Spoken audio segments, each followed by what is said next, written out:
Comment s'inscrire à une course de trail running? Yo la meute, c'est Axel de Wolf Trail. Bienvenue pour les nouveaux qui découvrent la chaîne. Pour ceux qui sont là déjà depuis un peu plus longtemps, on est reparti pour une nouvelle vidéo. On va parler de quelque chose qui peut paraître simple pour beaucoup d'entre vous, mais certains se posent quand même la question comment s'inscrire à une course de trail, quels sont les bons sites fiables et aussi qu'est-ce qu'il faut comme prérequis pour pouvoir s'y inscrire.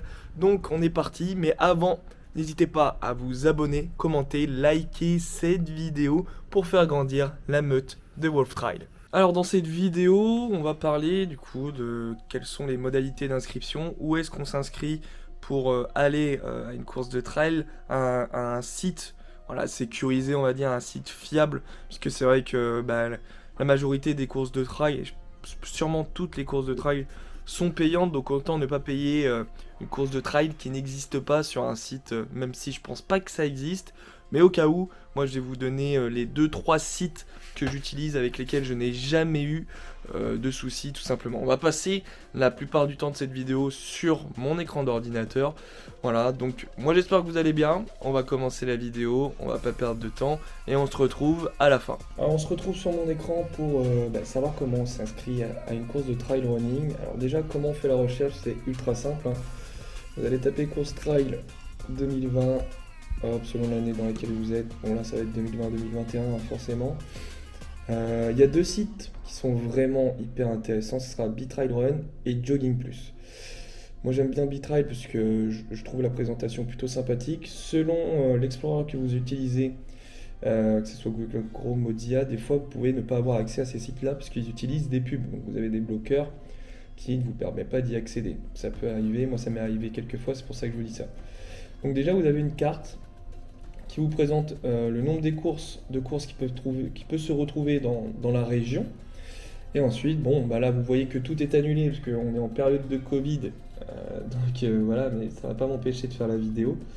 Ensuite on a la liste selon la date, le lieu, le département de la course de trail. Donc si on clique sur une course, qu'est-ce qu'on pourrait prendre? Tac. Tiens, on va choisir le Trail Blanc des Vosges. Hop. Donc là, on va arriver sur une petite page. Donc là, on a toujours le département dans le 88. Le nom, les 2 jours de trail, c'est souvent le cas, hein, c'est souvent sur un week-end. Et on a le type de parcours. Donc le 7, le 5 et le 18 km. On a le site internet sur lequel on ira tout à l'heure pour pouvoir s'inscrire, la page Facebook pour avoir les informations de dernière minute. Et si vous avez des questions plus précises et vous ne trouvez pas les réponses sur le site ou la page, vous pouvez contacter directement l'organisateur. Donc c'est ce qui est top sur ce genre de site.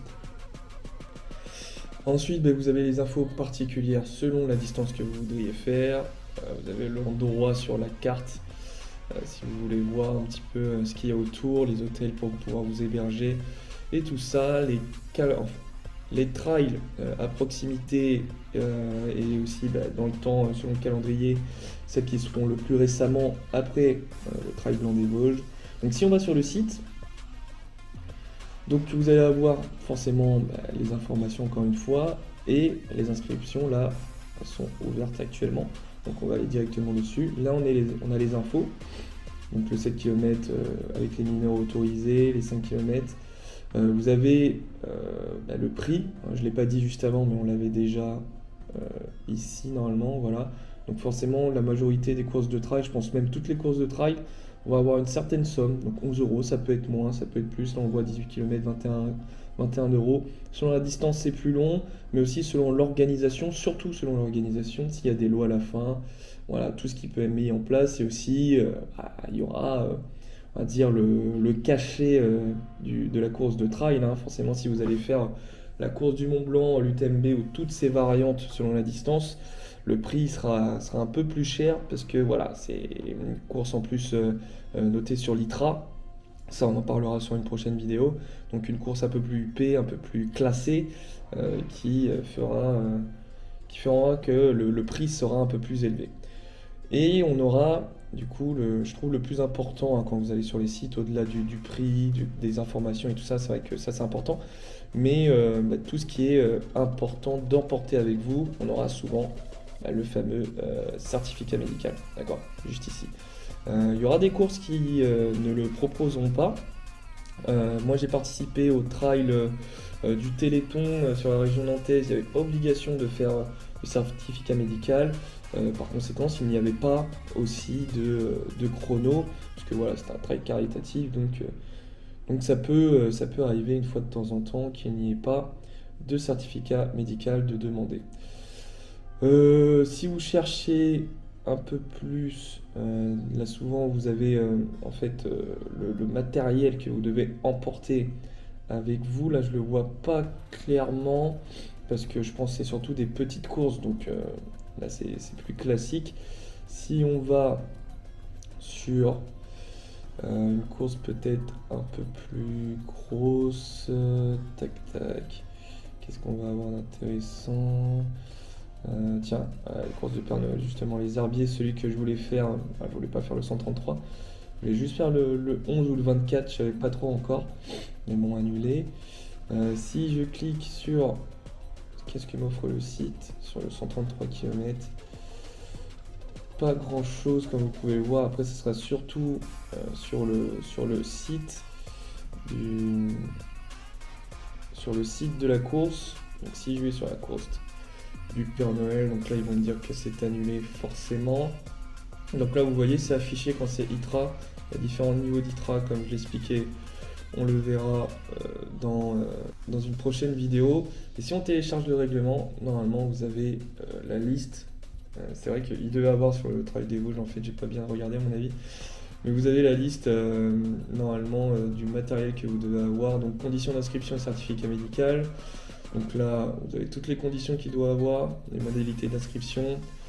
Tac, annulation et inscription. Donc ça vous les avez à toutes les courses, hein, ce genre de documents. Donc les navettes pour la logistique pour pouvoir venir jusque là-bas, le chronométrage, tac tac, et l'équipement des coureurs. Donc pour la hotte de Noël, là vous avez toutes les infos, ce que vous devez avoir, ce qui est nécessaire à avoir, et ensuite forcément les équipements vraiment conseillés et autorisés pour la course, pour que tout se passe bien pour vous. Donc si on retourne en arrière et qu'on va sur Jogging Plus un peu plus rapidement forcément, hop, je crois que c'est Jogging Plus qui est bugué, donc ça sera un peu dans le même style, je trouve moins sympa au niveau du visuel, donc ça dépendra de chacun d'entre vous, mais vous pouvez avoir d'autres infos. Donc là en plus j'en parlais, le trail du Téléthon à Château-Thiebaut dans le 44, et là vous avez les infos, vous avez toujours la petite map pour savoir un peu où ça se situe, les petites images, les petits flyers. Et là aussi, le site officiel, contact de l'organisateur. Donc les deux sites auront la même formule, pas le même design. Donc ça c'est propre à chacun. Mais les deux sites sont très très bien pour pouvoir s'inscrire aux courses de trail running tout simplement. Voilà, c'était une vidéo vraiment, on va dire, d'aide pour ceux qui auraient du mal. À vrai dire, j'ai pas eu besoin qu'on m'explique, j'ai juste tapé course de trail running et c'est vrai que c'est les deux sites qu'on retrouve le plus facilement. Mais voilà, il y avait quelques autres détails à savoir sur les courses de trail running. Il y a quand même des différences selon là où vous allez, selon l'organisateur, selon la distance et ce genre de choses.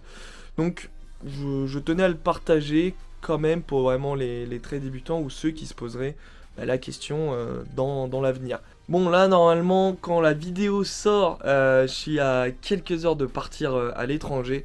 Voilà, on part aux îles Canaries. Et ouais, on se fait plaisir, mais ça fait très longtemps que je suis pas parti à l'étranger. Et il y aura des vidéos de tournée là-bas, puisque le trail running, est-ce que c'est possible aux îles Canaries? Est-ce qu'il y a des courses d'ailleurs? Et on peut faire des petits vlogs, je pense, sympas avec de beaux paysages. Donc je vous les partagerai, je vous ferai kiffer, même si c'est toujours mieux d'être sur place quand même. Mais voilà, comme ça vous verrez, et puis ça se trouve, ça sera l'une de vos prochaines destinations. Bon la meute, devenez votre version alpha, je vous laisse là, et on se retrouve très très vite sur la chaîne Wolf Trail.